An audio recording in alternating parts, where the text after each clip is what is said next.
நீங்கள் பார்த்து கொண்டிருப்பது ஆம்ஸ்டாங் டிவி.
திமுகவை எதிர்த்துக் கொள்ளுங்கள், நாங்கள் தலையிட மாட்டோம்.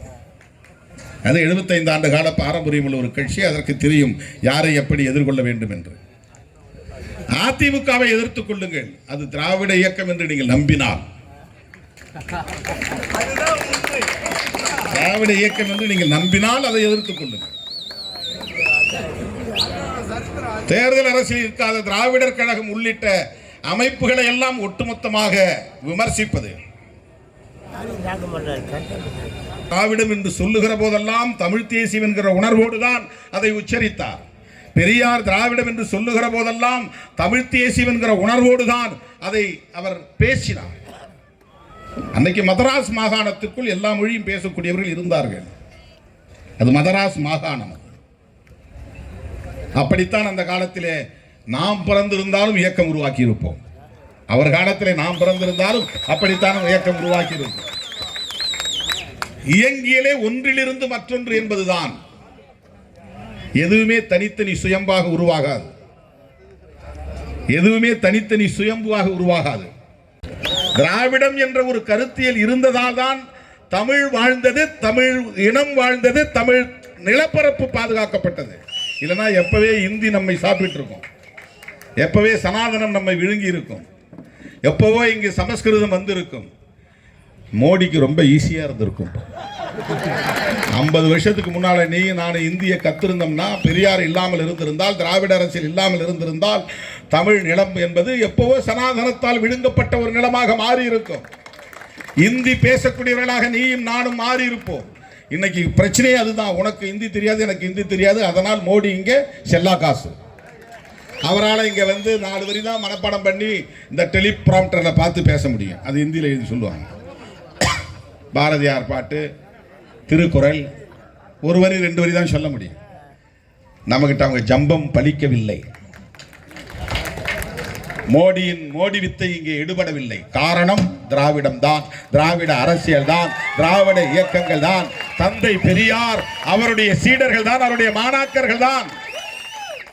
எந்த மாநிலத்திலும் மாநில உரிமைகள் தொடர்பான விழிப்புணர்வு இல்லையே, தமிழ்நாட்டில் மட்டும்தான். ஏன்? அதுதான் பெரியாரின் வெற்றி, பெரியார் அரசியலின் வெற்றி, திராவிட அரசியலின் வெற்றி. எனக்கு தெரிந்து நான் அரசியலுக்கு வந்து 2001 இருந்து பிஜேபி படாத பாடு பட்டுப்பாங்க. திமுகவோட கூட்டணி வச்சு பார்த்தான், அண்ணா திமுக கூட்டணி வச்சு பார்த்தான், யாரோட கூட்டணி வச்சு பார்த்தான். தமிழ்நாட்டுக்குள்ள அவன் வேறே பிடிக்கல. அவன் வேறு இந்த மண், அவனுடைய விதை இந்த மண்ணுக்கு பொருந்தாது. இந்த மண்ணில் அது முளைக்காது. இந்த மண்ணில் அது முளைக்காது. சும்மா ஏதோ இப்போ அதிமுக ஓட்டை கொஞ்சம் வாங்கிட்டதுனால நாங்கள் வளர்ந்துட்டோன்றான். நீ தனியாக நின்றுப்பார், உன் கதி என்னன்னு தெரியும், உன் லட்சணம் என்னன்னு தெரியும். திராவிடம் என்பது ஒரு கருத்தியல். இனமாக பார்க்க போனால் அதை மரபினம் என்று சொல்லலாம். இந்தியாவுக்குள்ள 2 மரபினம் தான், ரேஸ்.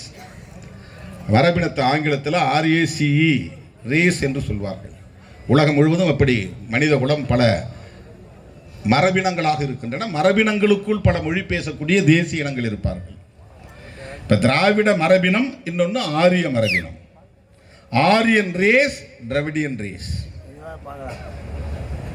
அம்பேத்கர் ஆரியன் ரேஸா என்ற கிடையாது.